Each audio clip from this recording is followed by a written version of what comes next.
All right, let's get started. So today we're going to be talking about the Tokugawa Japan. Tokugawa Japan's period roughly is from 1603 to 1868. 1868 is the year when Meiji Restoration started. So the Tokugawa Bakufu's rule was ended in that year. So we're going to be talking about Meiji Restoration next time. Okay. So today we're going to talk about the end of the Sengoku Jidai. Sengoku Jidai in Japanese simply means the Warring States period, when many feudal lords, warlords are fighting with each other. Well, the emperor, as we said, it basically remained a figurehead. So the feudal lords, most of the time, they don't bother to kill the emperor. But after they settle down the civil war, when one warlord came out from the civil war, the warlord would ask the emperor for the title of a shogun, and the emperor normally wouldn't say no. So that's the situation in the Sengoku Jidai. The three unifiers that ended the Sengoku Jidai were Oda Nobunaga, Toyotomi Hideyoshi, and Tokugawa Ieyasu. So last time we mentioned the life of Nobunaga. Very important figure. Very important figure. Okay, these three unifiers ended the Sengoku Jidai, and then the last unifier, Tokugawa Ieyasu, um, pretty much started a new era of Japanese history. Okay, the Tokugawa family eventually ended the civil war. They ended the civil war, and under the Tokugawa Bakufu's rule, Japan by and large enjoyed peace and order and prosperity. So we call this 200 years Tokugawa period until Meiji Restoration. So that's the basic periodization of early modern Japan. So this time period is also referred to as early modern period because we are basically using European concept to make sense of a Japanese history. So from the 16th century to say early 19th century, this time period is normally understood as the early modern period, right, by the European standard. So we use that time frame to refer to Japanese history. But keep in mind that this is a Western concept. I mean, the Japanese who lived in the Tokugawa period, they have no idea what is early modern period, right? So this is a painting produced in the Tokugawa period. All right, so Nobunaga. No, we mentioned him. We talked about him a little bit. Um, to, Nobunaga is he's a believer of sheer military power in getting what he wants. So he would not mind using just sheer violence to crush everyone in his way. Um, but he's also a military genius. He's very quick in adopting the latest military technology, especially the firearms imported from Europe. In late 16th century, I mean, this is after Columbus, right? The Europeans have already arrived in East Asia, right? They they came over from Europe. You have to, I mean, it's a long way to East Asia. If you imagine the world map, you have to from West Europe or Mediterranean Sea, you have to go around the entire African continent and then cross the entire Indian Ocean and then cross the Malacca Strait where today's Singapore is. There you enter to South China Sea from Indian Ocean, right? And then in South China Sea, you sail all the way up through the coast uh, to arrive China, and then if you keep going, you will reach Korea and Japan. So it's a pretty long way.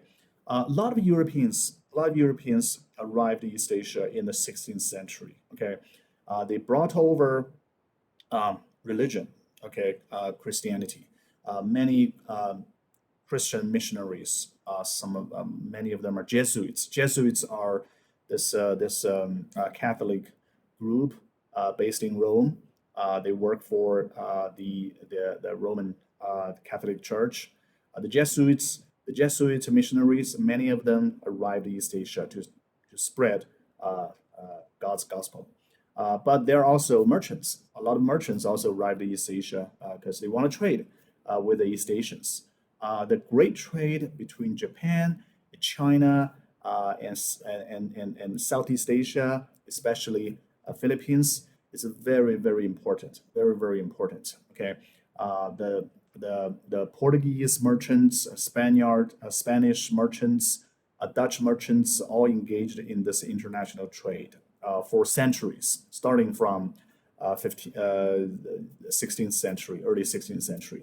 Uh, Japan provides silver and some other local products like fans and other local specialties into this trade. But mostly the European merchants they want to get silver from Japan because the silver mines in Japan are very productive.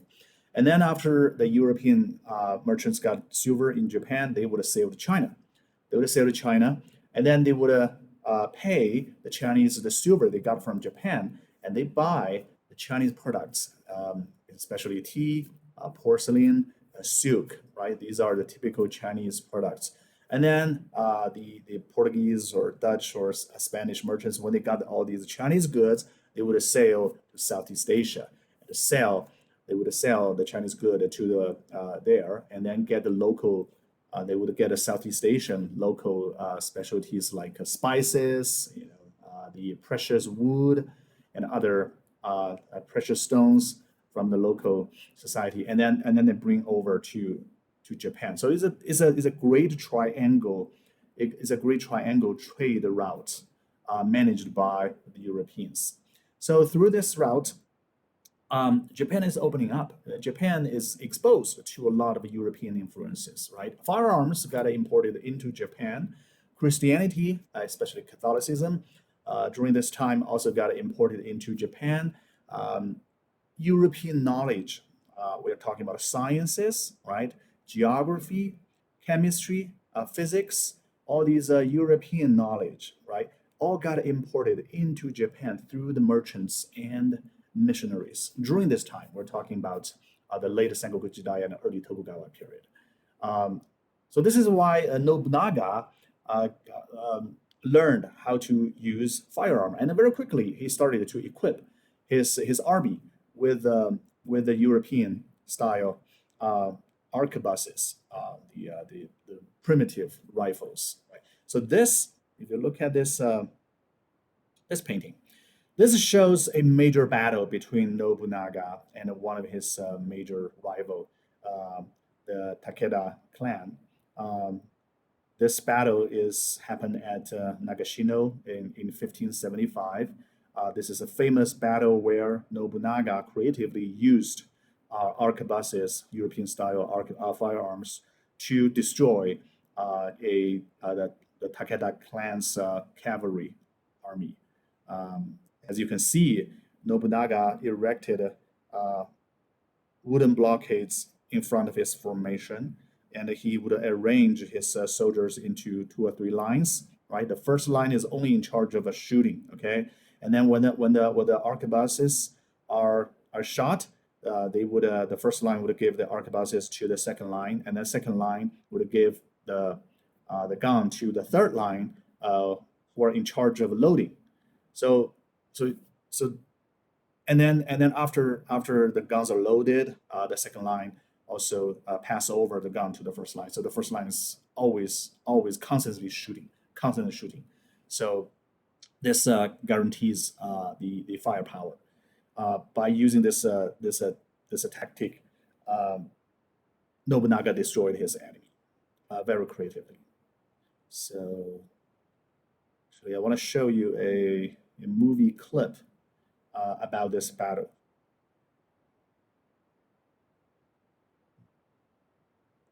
All right.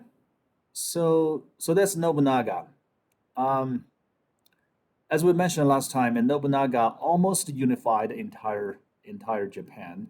We're not talking about Hokkaido. Okay, Hokkaido throughout this whole time is basically beyond the political history or cultural history of Japan.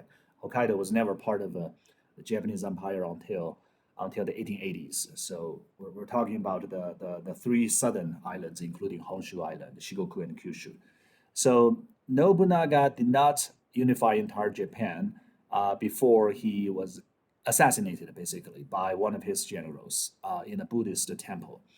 He set fire on himself because he didn't want his to kill him.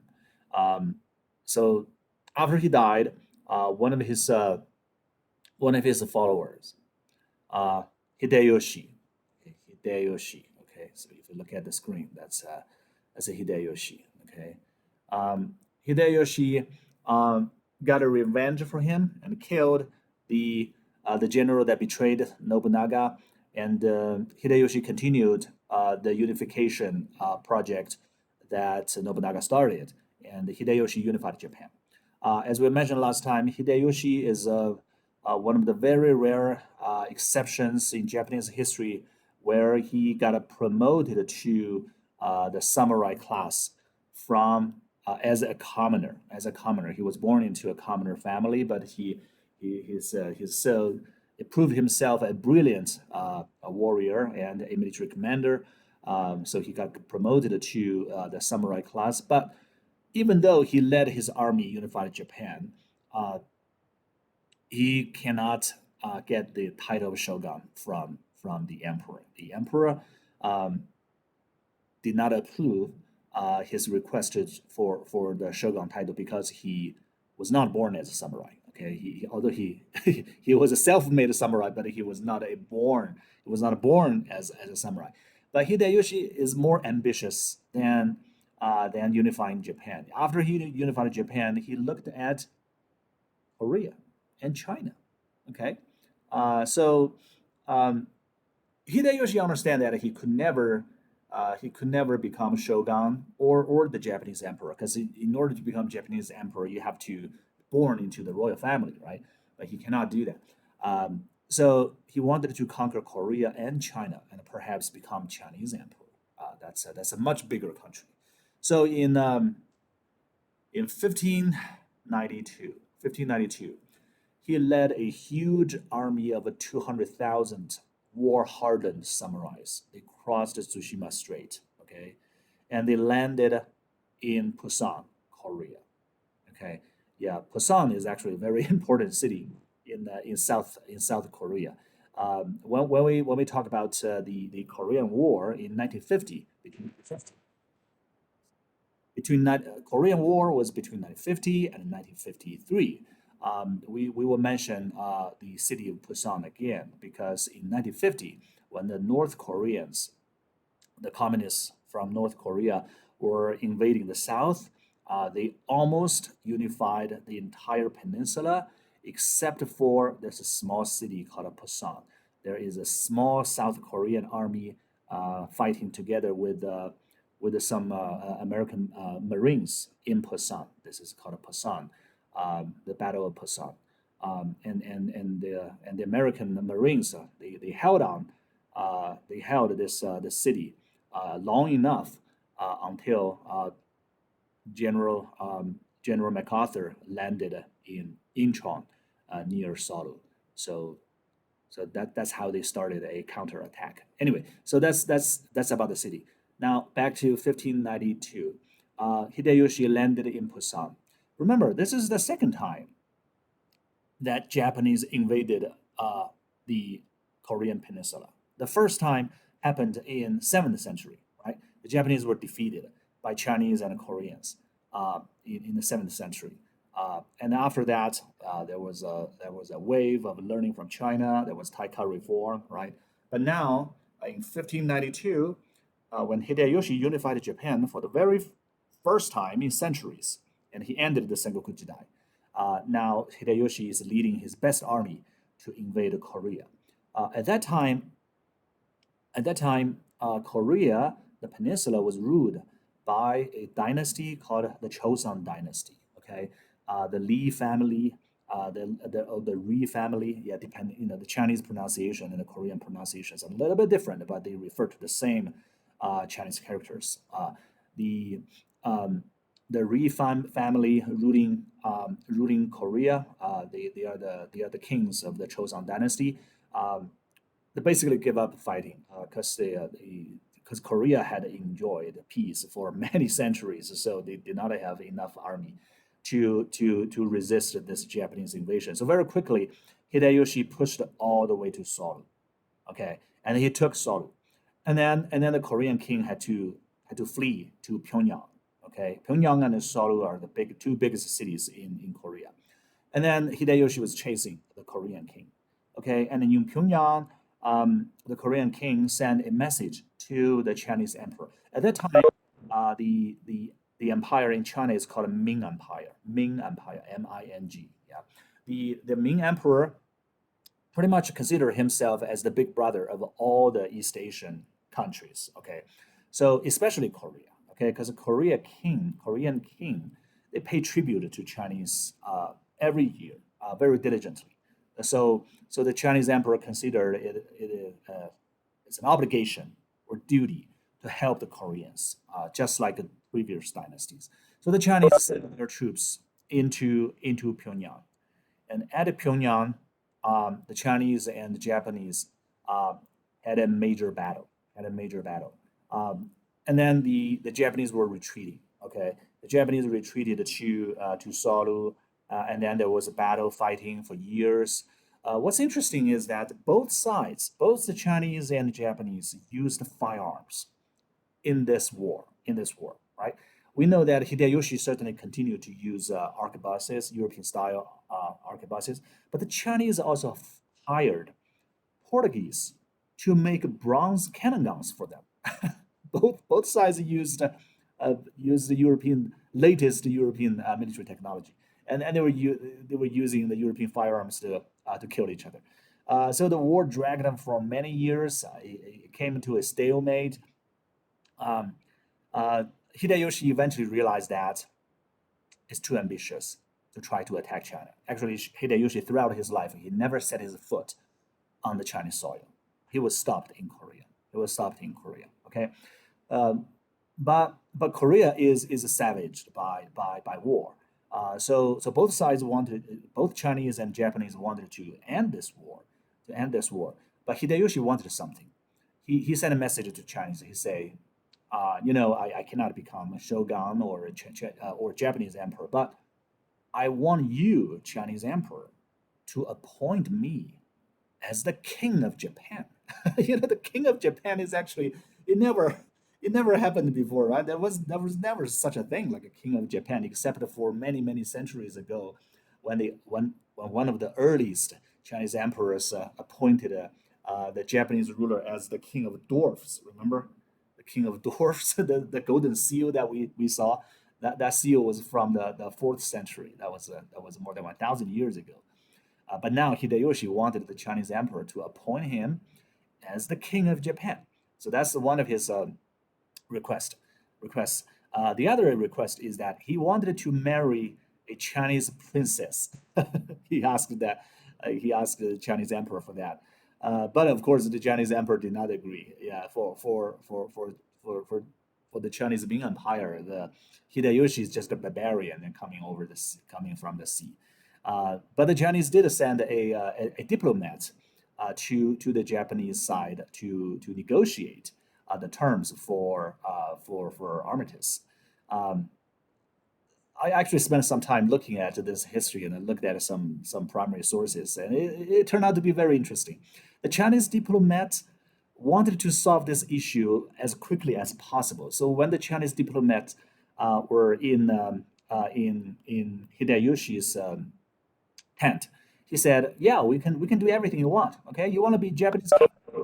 We can we can make you Japanese king. Not a problem." And then Hideyoshi said, I also want to marry a Chinese the emperor's princess. And the Chinese diplomat said, no problem. Just give me some time. I will persuade the emperor to sending one of his daughters. So Hideyoshi was happy and gave the Chinese diplomats a lot of gold. And then the Chinese diplomats returned back to Beijing, China, and he never said anything to the emperor about Hideyoshi's real request. Instead, he said to the emperor, he said, Hideyoshi is very reasonable. He agreed to withdraw without other terms. So the Chinese emperor is also happy. So the emperor also Chinese emperors also give the diplomats a lot of gold. So this diplomat is receiving money from both sides, and he's lying to both sides. And Hideyoshi was waiting and waiting, waiting. He was waiting for the Chinese emperor's decree to appoint him as the king of Japan. And he is also waiting for the Chinese princess uh, to come to him, but it never happened. So after waiting for a couple of years, Hideyoshi realized that he's cheated, is a con. So and then war resumed for another couple of years until both sides got totally exhausted. Uh, Eventually, Hideyoshi died of disease, and then after he died, uh, his followers certainly wanna go return back to Japan. They don't want this war. So after Hideyoshi died, the Japanese withdrew from Korea. All right, so Korea is saved. The Korean king, the Chosun family, the Chosun dynasty continued its rule.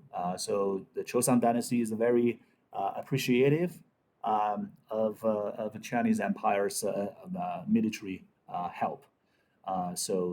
For that reason, they performed all kinds of ritual to commemorate this rescue from China.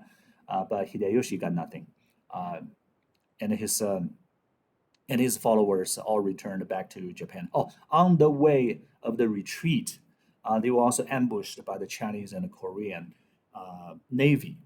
There is a famous Korean naval general. Uh, if you're familiar with the Korean history, you'll know that there are many novels and movies about this famous Korean naval general who ambushed the Japanese on the Tsushima Strait. Anyway, so the remaining forces, the remaining samurai, they returned back to Japan. This is our old friend Hideyoshi. Hideyoshi reportedly uh, was pretty ugly. Okay, well, this is probably why the Chinese emperor did not want to marry his daughter to Hideyoshi. No, that was a joke. Okay, well, the Chinese emperor wouldn't send any princess to Japan, anyways. But Hideyoshi is considered as you know, as ugly, and his friends refer to him as the monkey. Okay, the monkey, Hideyoshi.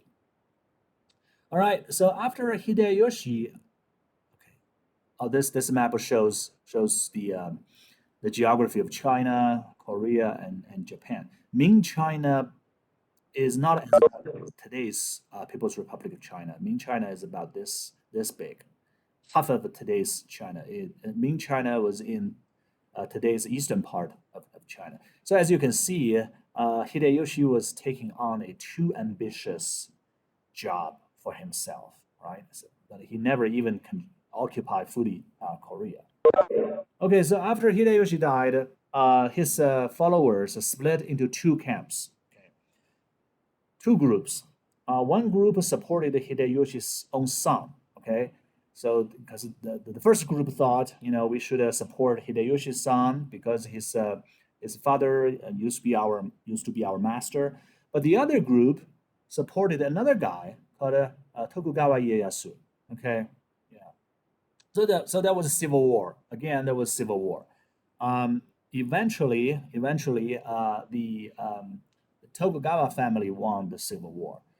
They sent army to attack the last castle of Hideyoshi's supporters. Hideyoshi's son had his own garrison in today's Osaka. So the last battle happened in Osaka, the battle ended with the Tokugawa totally destroying Hideyoshi family's castle. So that ended all wars. Okay, so that ended all wars. So officially, we entered a new era called Tokugawa period. Okay, so I titled this page "Pax Tokugawa." This means peace under Tokugawa rule. Okay, peace under Tokugawa rule. So when Tokugawa came up, finally we have peace.